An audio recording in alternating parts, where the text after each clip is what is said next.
have you ever just been unable to revise, okay? You feel tired, thinking about revision just doesn't make you feel good, it makes you feel ill, and you just can't do it even though you want to. If you have, that is burnout, okay? Burnout is when you just literally feel like you can't do it anymore. You can't go on like this. You don't really want to revise, and you're very, very demotivated. Now, I have managed for the last 3 years, okay? So I did my GCSEs year 11, and then throughout 2 years of A-levels, and then resitting history, which was basically 2 months at the end. The last 2 months, I decided to resit it. So I was really cramming in then. I've managed to do all of that with very, very little, if any, burnout. Okay, especially in my year 11, I was revising so much each day and I didn't burn out. And what I want to do today is share with you guys some of my thoughts surrounding burnout and how to avoid burnout, okay, during your A-levels, during GCSEs, because it can be daunting. There's a lot coming up on the horizon. You've got big exams that mean a lot in your future. So let me talk you through some of my core principles that help you protect against burnout.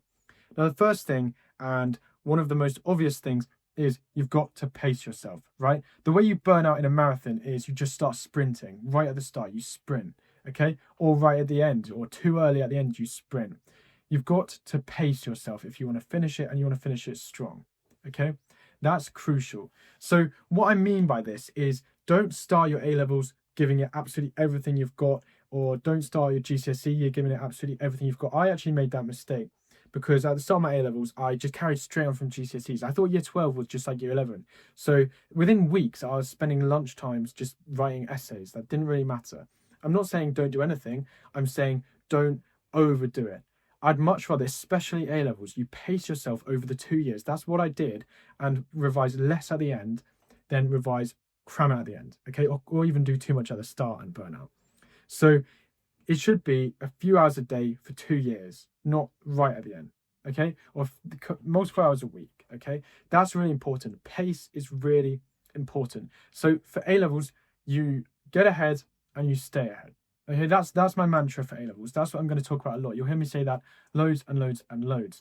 Was there anything, by the way, that you heard me say during GCSEs loads? If there was, let me know. What was my GCSE catchphrase? But anyway, get ahead and stay ahead.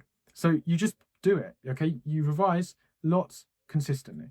I did this in my first year of A-levels and I ended up getting predicted 3 A stars. I got 3 A stars in my end of years because I was just consistent. Nobody else went into A-levels really and just started revising, but I did. I just kept it paced. And so when they actually came around, I was pretty relaxed, okay? I felt quite confident. For most subjects, I was where I wanted to be. And yeah, I managed to get 2 A stars, okay? Obviously, history didn't go too well for me. I got a B in that and I resat it this year, but that's a separate story that I've done videos on. The point is, pace yourself, right?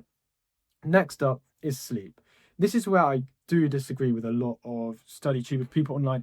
I just don't understand how you can have bad sleep and be really successful in terms of revision, right? Obviously, there are students that do it, but sleep for me is the one thing throughout GCSEs, A-levels, I never compromised at all. Okay, you should treat sleep like it's your job. It's so crucial. I always try to get 8 hours by giving myself 9 hours of sleep.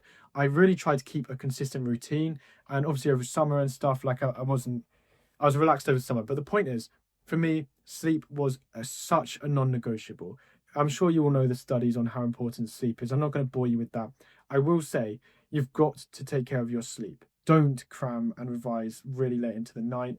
Don't do coursework last minute. Just don't do that. Especially don't sacrifice your sleep. That's how you burn out. Okay, you're tired. It's tired. It's not a good feeling. You need to be fresh. And to do that, you need to sleep. Again, then, you need a social life, right? That's important. And that's a lesson I wish I taught myself more in year 11. Okay, I had a social life up to year 11 pretty much. And then I literally just disappeared. Okay. And throughout A-levels, instead, I was more relaxed because I was pacing myself. So give yourself a social life. Make sure you are socializing. Make sure you're doing all of that. And that makes it more fun as well, okay? Especially if you have friends who are also aiming for top grades, okay? Because then it's accountability. That's what it is, okay? So socialize, do all of that stuff. And that is my main sort of anti-burnout advice. It really does center around pacing yourself with your revision, okay? Don't leave anything last minute. I think throughout all of college or sixth form, I didn't hand in a single bit of homework late. You just don't need to, right? Don't do that. And don't start with a bad habit. If you start and it's late and you just start missing out on lessons and it all snowballs, don't do that. From the start, set yourself high standards and just stick to them.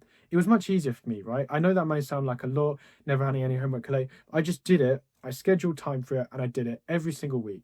And that's a really important example, okay? So just schedule things and pace yourself and don't get behind, okay? Remember, you need to get ahead and stay ahead and ahead of the country, ahead of everyone else. That's what my channel's going to do, and that's what my email list is going to do. So click the link in the description and just put in your email and you'll start getting weekly emails from me, okay? There's 6,000 students on this and you're missing out if you're not on it, because I'm doing weekly emails with all this advice, with loads of advice that I just haven't said on my channel before. Obviously, I'll get to it.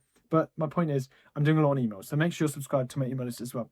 Hope this video was helpful then. Just giving you guys some thoughts about burnout, how to deal with that. I will do more videos on it, but leave any questions you have in the comment section below and I'll make sure I answer them.